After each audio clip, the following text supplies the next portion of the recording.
ایک ہاتھ میں اس میں ہے تو اس دوسرے ہاتھ سے گھوڑا بدل لینی. اس سے مطلب ہے سیکرٹ اپنے کمرے میں چلا جا تو دعا کر, تیری دعا خدا سنے گا. اور جب تو روزہ رکھے تو پھر کیا کر, اپنا منہ دھو لے, آمین, سر کو نہا لے, تیل لگا لے, فریش نظر آئے, اور پھر کسی کو پتا بھی نہ چلے. اتنا بتانے کی ضرورت ہے, نہ شو مارنے کی ضرورت ہے. مگر آج جو دوسری قومیں ہیں ان کو دیکھیے, وہ 40 دفعہ کسی کو بتانا دے, ان کو صبر نہیں آتا اور بار بار کہتے چلے جائیں گے. مگر بھائیو بہنوں, ہمارا جو روزہ ہے وہ سیکرٹ رکھا ہے, تو بھائی آپ کو پتا ہو ایسا کر سکتے ہیں. پھر اجر دیکھیے خدا کا, پھر آسمان کھل جائے گا, ہر قسم کی بلیسنگ آئے گی, آپ کی مرادیں ضروریات خدا الہی طریقے سے پورے کرے گا. لیکن بنی اسرائیل جو روزہ رکھتے تھے وہ ریاکاری کا روزہ رکھتے تھے, اس لیے خدا نے ان پر کلام کرنا بند کر دیا. اور خدا کا بندہ جب ان سے کلام کرتا تو لکھا ہے خدا کا ہاتھ ان کی طرف انوس بڑھ گیا, کیونکہ وہ سخت ہو گئے. سخت کس طریقے سے ہو گئے, وہ کہنے لگے کہ اگر گھر گر گیا ہے, خدا نے عدالت کی, جب ان کو سزا دی تو غیر قومیں آئیں, ان کے گھروں کو ختم کر دیا, انہوں نے تباہ کر دیا. تو کہتے درخت بھی کاٹ ڈال دیے گئے, ان کے درخت اتنے قیمتی تھے, ان دیوداروں کو بھی انہوں نے کاٹ کر اپنے ملکوں میں لے گئے.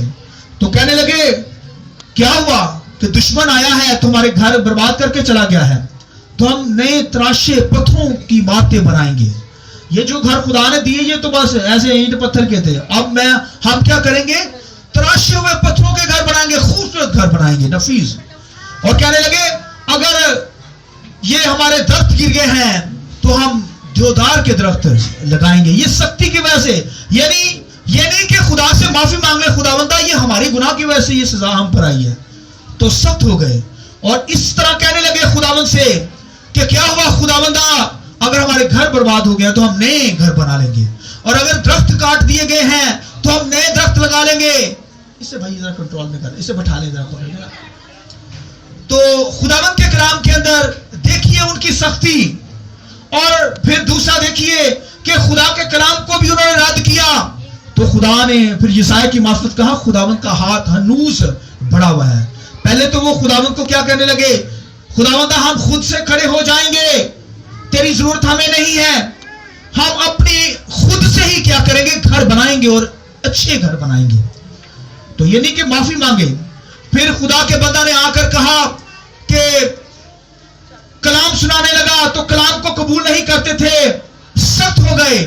تو خداوند کے کلام میں لکھا ہے خدا نے یسایا کی معرفت کہا خداوند کا بھائی ہاتھ ہنوز بڑا ہوا ہے, مسلسل بڑا ہوا ہے, باز آ جاؤ اپنے گناہوں سے.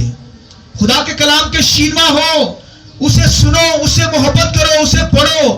مگر وہ نہیں پڑھتے تھے, انہوں نے پشت پیچھے پھینک دیا. اور پھر آپ دیکھیے خداوند کے کلام کے اندر دیکھیے لکھا ہے کہ پھر اپنا ان کی حالت ایسی ہوگی, اس ملک کے اندر کال پڑ گیا کہ وہ اپنے رشتہ داروں کے ہی, اپنے خاندانوں کے گوشت کو کھانے لگے, یعنی بچوں کو کھانے لگے. یعنی اس قدر اس جگہ پر خدا کا غضب نازل ہوا. اپنی فیملی کے لوگوں کو وہ کھانے لگے, ان کے گوشت کو کھانے لگے, روٹی تو ملنے ہی نہیں تھی.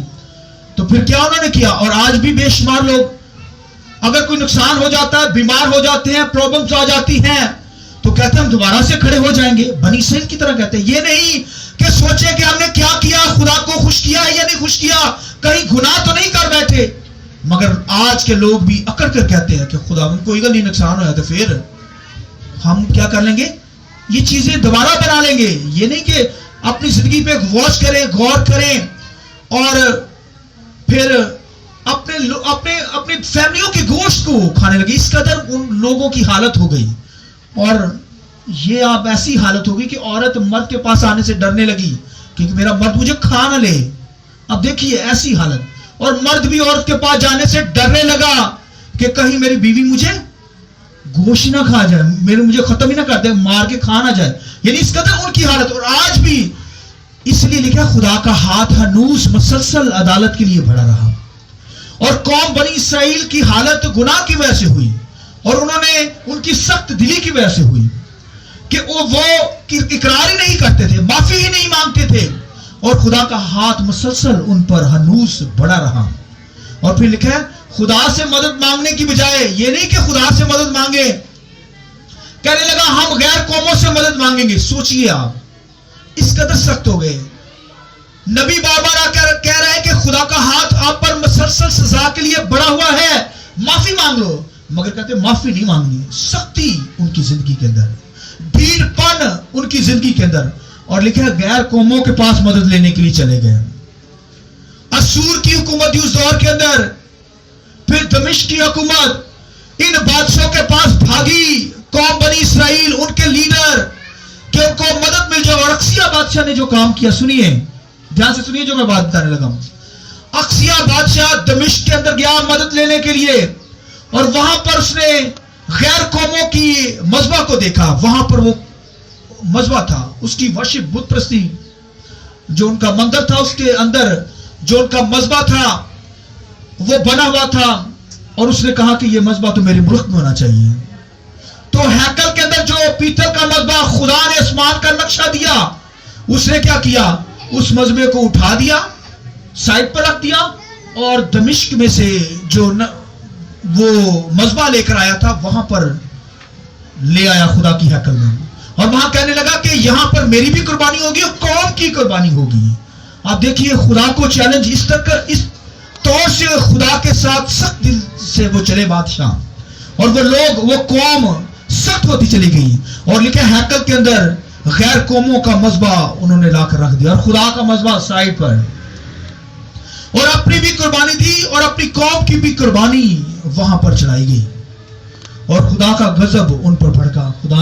خدا نے یسایا کی معرفت کہا میرا ہاتھ مسلسل ان پر بڑھا ہوا ہے. یہ کیسے مجھے چھوڑ کر غیر قوموں کے معبودوں کی پرستش میری ہی حضوری کے اندر کر رہے ہیں. تو کہنے لگا اس قدر سخت تھا, کہنے لگا وہ جو خدا کا مذبح سائڈ پر میں نے رکھا ہے وہ میرے سوالوں کا ہوگا. خداوند تو نے کیا ہمارے لیے کیا؟ حالانکہ ہر قسم کی برکت خدا نے ان کو دی. اس قدر گھنونے سخت کام بنی اسرائیل کے لیڈروں نے بنی اسرائیل نے کیے, یعنی کہ معافی مانگے. اور لکھا خدا کا ہاتھ بائبل میں لکھا ہے ہنوس, بولیے, بڑا رہا ان پر. یہ حالت تھی ان کی حالت. وجہ یہ تھی کہ انہوں نے کیا کیا, خدا کے سامنے اقرار ہی نہیں کیا, معافی ہی نہیں مانگی. اور آدم اور حوا کو دیکھیے, وہ بھی عدن کے اندر اگر اقرار کرتے معافی مانگتے تو خداوند بحال کر دیتا اپنے بچوں کو, مگر انہوں نے بھی معافی نہیں مانگی, یعنی اپنے قصور کو دوسرے پر کر دیا. تو ہوا سے پوچھا, ہوا نے کہا مجھے سانپ نے کھلایا. تو آدم سے پوچھا, آدم نے کیا کہا, مجھے ہوا نے کھلایا. یعنی مانا ہی نہیں, غلطی مان لے بھی. اور آج بھی دنیا کے اندر بے شمار لوگ پرابلم کا شکار ہیں, مشکلات کا شکار ہیں, ہاسپٹل بھرے پڑے ہیں, لوگ بیماریوں کے اندر مر رہے ہیں, اور کسی کے باڈی کے ہاتھ کاٹے جا رہے ہیں, ایک ایک ہاتھ کاٹا جا رہا ہے, بلاسٹ کی وجہ سے مر رہے ہیں, زلزلے آ رہے ہیں, پانیوں کے حوالے ہو رہے ہیں, مگر آج بھی لوگ کیا ہیں, سخت ہی ہیں. یہ نہیں کہ خداوند سے معافی مانگے خداوند ہمیں معاف کر دیں. اور ایک فرد نہیں, ایک فیملی نہیں, پورے کے پورے ملک جو ہیں وہ جلا دیے گئے ہیں, ختم ہو گئے ہیں, سمندروں کی تہ کے اندر آ گئے, سمندروں کے ذریعے سے مر گئے ہیں, سونامی جیسی جو آئی ہے دنیا کے اندر, تو بربادی آ گئی ہے. تو آپ دیکھیے وجہ یہ ہے کہ گناہ ہے. تو آپ دیکھیے پچھلے سالوں کے اندر یہ جو پشاور کی طرف جائیں, موری کی طرف جائیں, پورے کے پورے علاقے پہاڑوں کی اندر ہی چھپ گئے ہیں. کیا وجہ ہے کہ وہاں پر لوگ بدکاری کرتے, گناہ کرتے, خدا کی پرستش نہیں کرتے, ڈبل پالیسی چلتے, اور ریاکاری میں نے لفظ استعمال کیا, دکھاوے کی پرستش کرتے. تو آپ بھائیو وہاں جائیں تو آپ کو لگے گا بھائی روحانی یہ لوگ ہیں, اور 5 دفعہ وہ دعا کرتے ہیں, نماز کرتے ہیں, مگر ان کی حالت دیکھیے وہ برباد ہو گئے ہیں. اور آج بھی دنیا کے اندر, ملکوں کے اندر جو لوگ گناہ کرتے ہیں مار کھاتے ہیں بنی اسرائیل کی طرح. اور آج ایمانداروں کی بھی یہی حالت ہے, لوگ خدا کو ٹائم ہی نہیں دیتے, وقت ہی نہیں دیتے. اور یہ جب مشکلات بھی آتی, بیماریاں بھی آ رہی ہیں, پرابلمز بھی آ رہی ہیں, نقصانات بھی ہو رہے ہیں, مگر باز نہیں آتی کہ یہ اپنی غلطی کو مان لے یار, کہ وجہ کیا ہے پیچھے, چلو مان لے تاکہ دوبارہ خدا کیا کرے, بحال کر دے. اور پوری بائبل کا نچوڑ جو ہے, کیا نچوڑ ہے بھلا, یہی ہے کہ اگر کوئی اقرار کرے گا, اپنے گناہ کا اقرار کرے گا, خدا اسے بحال کر دے گا, اسے پیار کرے گا, اسے آسمانی مقاموں میں لے کر جائے گا. اور اگر کوئی گناہ کرے گا تو خدا اسے سزا دے گا دنیا کے اندر بھی، اور بولیے جہنم کے اندر بھی سزا ملے گی، آگ کا ایندھن کے اندر جائے گا۔ تو آپ اپنی زندگی پہ واچ کر سکتے ہیں، قوم بنی اسرائیل کے اوپر خدا کا ہاتھ ہنوز بڑا رہا، اور بے شمار دنیا کی جو ہسٹری کے اندر میں جو نام بتانے لگا سنیے، مصر کی حکومت، ایجپٹ کی حکومت، لکھا ہے وہ بھی کہنے لگے کہ جب تباہ ہوئے تو کہنے لگے ہم دوبارہ سے بحال ہو جائیں گے، اپنے ملک کے اندر قائم کر دیے جائیں گے، ہم اپنے آپ سے ہی بحال ہو جائیں گے۔ پھر اسور کی حکومت، اور پھر لکھا ہے یونان کی حکومت، پھر روم کی حکومت، انہوں نے اپنے دور کے اندر بہت جو ہے اپنے ملکوں کے اندر حکومت کی، پوری دنیا کے اندر انہوں نے جو ہے اپنا سکہ بنوایا، مگر یہ اپنے آپ کو کہنے لگے کہ ہم خود سے کیا ہو جائیں گے، دوبارہ بحال ہو جائیں گے۔ خدا نے ان ملکوں کو نست و نبود کر دیا، ان ملکوں کے اندر اسور کی حکومت، مصر کی حکومت، پھر دمشق کے علاقے تمام کے تمام نست و نبود ہو گئے، اور پھر قوم بنی اسرائیل نے کیا کیا، خداوند سے بے وفائی کر دی، گناہ کر دیا، اور پھر یہودا کے قبیلہ نے جہاں سے یسوع مسیح نے آنا تھا، خدا کے بیٹے نے، لکھا اس نے بھی کیا کی، بے وفائی کی، گناہ ان کی زندگی کے اندر آیا، حالانکہ وہاں سے کرائسٹ نے آنا تھا، اور پھر غیر قوموں نے ان کو کیا کیا، ان کا نام آج فلسطینی ان کا نام رکھ لیا، یہودا کے قبیلے کو، اب بھائی وہاں اسے فلسطینی کہتے ہیں۔ تو آپ دیکھیے ان کی حالت، نام بدل گیا۔ تو یہ جو 12 قبیلے تھے، انہوں نے خدا سے مسلسل گناہ کیا اور معافی مانگتے ہی نہیں تھے، اس لیے تو ان کی یہ حالت تھی۔ تو آج تک دیکھیے ان کی حالت ہے، حالانکہ خدا نے ان کو سرفراز کر رکھا ہے، مگر مسیح کا انتظار کر رہے ہیں، کرائسٹ کا، یسوع مسیح کا، شاخ کا انتظار کر رہے ہیں۔ تو آج تک انتظار کر رہے ہیں، مگر مانتے نہیں کہ یسوع مسیح آیا ہے، کہتے ہیں یسوع مسیح دوبارہ آئے گا۔ پریچنگ ہو رہی ہے اور پوری دنیا کے اندر خدا کے خادم پہنچ رہے ہیں، کلام سنا جا رہا ہے، میڈیا کے ذریعے سے، چینل کے ذریعے سے ان تک پہنچ رہا ہے، مگر پھر بھی سخت ڈھیٹ آج تک ہوئے ہیں، حالانکہ یسوع مسیح خدا کا بیٹا دنیا کے اندر آیا۔ آپ دیکھیے عدالت کے لیے خدا کا ہاتھ قوم بنی اسرائیل پر بڑا، اور خداوند کیونکہ بنی اسرائیل کو اپنا بنانا چاہتا ہے، ان کو پھر بحال کرنا چاہتا ہے، ان سے محبت کرتا ہے، تو کہتا ہے میں اس سے پھر سے فریحتہ کر لوں گا، یعنی اسے اپنا بنا لوں گا، اور پھر دوبارہ کیا اس معاملات کو خود سے ہی ٹھیک کیا۔ قوم بنی اسرائیل تو سخت ہی رہی اور اپنے معاملات خدا کے ساتھ ٹھیک نہ کیے، مگر خدا نے پھر خود ہی اپنے بیٹے کو دنیا میں بھیجا۔ پھر دنیا کے اندر خدا کے بیٹے نے کیا کیا، لکھا ہے کہ یعنی کہ خدا یسوع مسیح کا ہاتھ سزا کے لیے بڑا رہا، بلکہ وہ تمام سزا کو صلیب کے اوپر اپنے اوپر لے لیا، تمام اذیت کو، وہ تمام ان کے دکھوں کو اپنے اوپر اٹھا کر اپنے ہاتھوں کو برکت کے لیے بڑھایا، نجات کے لیے بڑھا دیا۔ اب اس کا ہاتھ حالانکہ صلیب کے اوپر سزا کے لیے بڑا نہیں ہوا تھا، بلکہ وہ تو بنی اسرائیل کو گلے لگانے کے لیے اپنے ہاتھوں کو بڑھایا ہوا تھا۔ آمین۔ آئیے خداوند کے جلال کے لیے زور دیں۔ اس کا رحم دیکھیے کہ کون بنی اسرائیل سے محبت کرتا ہے، اسے بحال کرنے کی خاطر پھر اپنے بیٹے کو دنیا میں بھیج دیا۔ اس نے اپنے ہاتھ کو بڑھایا نہیں، سختی نہیں کی، بلکہ اسے مارا کوٹا گیا، اس نے برداشت کی بنی اسرائیل کے گناہوں کو، بلکہ پوری دنیا کے گناہوں کو اپنے اوپر کراس کے اوپر اٹھایا، اور اپنے ہاتھوں کو پھر کیا کیا، نجات کے لیے بڑھا دیا، گلے لگانے کے لیے بڑھا دیا۔ وہ قوم جو خدا سے دور تھی، گناہ کے اندر زندگی بسر کر رہی تھی، اسے اپنا بنانے کے لیے یسوع مسیح نے اپنی جان دی، تمام گناہوں کو، وہ سختی کو، وہ عذاب کو، وہ عدالت کو، وہ ججمنٹ کو اپنے اوپر لے لیا صلیب کے اوپر، اور اپنے ہاتھوں کو بلا لیا گلے لگانے کے لیے۔ آمین۔ اور آج تک غیر قوموں نے یسوع مسیح کو قبول کر لیا اور نجات کے اندر آ گئی ہیں۔ بنی اسرائیل میں سے بے شمار لوگوں نے یسوع مسیح کو قبول کیا اور نجات کی طرف آ گئی ہیں۔ ان پر ہاتھ جو بڑا ہوا تھا عدالت کا، سزا کا، وہ ہٹ گیا ہے، اب بلیسنگ کا ہاتھ بڑا ہوا ہے، اور آج میں اور آپ خدا کی حضوری میں موجود ہیں۔ اس کا مطلب خداوند کا ہاتھ میری اور آپ کے گھرانوں پر بلیسنگ کے لیے بڑا ہوا ہے۔ آئیے اس برکت کے لیے ہم زوردار خداوند کے لیے تعریف بجائیں۔ پریز گاڈ۔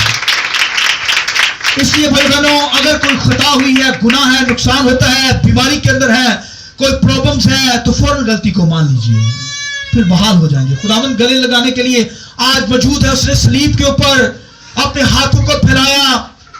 وہ تمام گناہوں کو, وہ تمام سختی کو, عدالت کو, سزا کو جو ہماری تھی, اس نے اپنے اوپر اٹھائی تاکہ مجھے اور آپ کو بحال کرے. اور قوم بنی اسرائیل آج تک انہوں نے, خدا کا بیٹا آ بھی گیا, اس نے منادی بھی کی, مگر آج تک یسوع مسیح مسیح کو وہ قبول نہیں کرتے. یہ سخت ان کی دیکھیے کہ اقرار کر لیں, مان لیں, مگر ایک وقت آئے گا یسوع مسیح کیا کرے گا, لیکن روح سوزا خدا ان پر نازل کرے گا. پھر وہ آنسو بہائیں گے, دوبارہ بحال کیے جائیں گے, اور پھر کیا کریں گے, یسوع مسیح کو اپنا نجات دہندہ قبول کریں گے. پھر لکھا ہے کہ خدا کا بیٹا آسمان سے آئے گا, 1000 سالہ بادشاہی کے اندر ہم زندگی بسر کریں گے, اور خدا کا بیٹا ہمارے درمیان میں ہوگا. آمین. اس لیے بھائی بہنوں, خدا کے ساتھ ہمیں اپنے معاملات ٹھیک کرنے. اگر سختی ہے تو سختی کو دور کیجئے, مان لیجئے اپنی غلطی کو. بنی اسرائیل نے نہیں مانی, مگر خدا نے پھر اپنا بیٹا بھیج کر ان کی خطاؤں کو, ان کے گناہوں کو, ان کی سزا کو یسوع مسیح نے اپنے اوپر لے کر صلیب پر جان دے دی, ان کو اپنا بنایا. اور آج بھی اگر کوئی یسوع مسیح کو قبول کرتا ہے تو سو ان کے گناہ معاف. جو سخت ہاتھ بڑا ہوا ہے خدا کا, وہ نرمی کے اندر آ جاتا ہے, بلیسنگ کے لیے آ جاتا ہے. اس لیے ہمیں خداوند کی ورشپ کرنی, خداوند کی پرستش کرنی ہے, خداوند کے نام کو مبارک کہنا ہے. آئیے اپنے سر کو جھکائیے, آنکھیں بند کیجئے, آنکھیں بند کیجئے.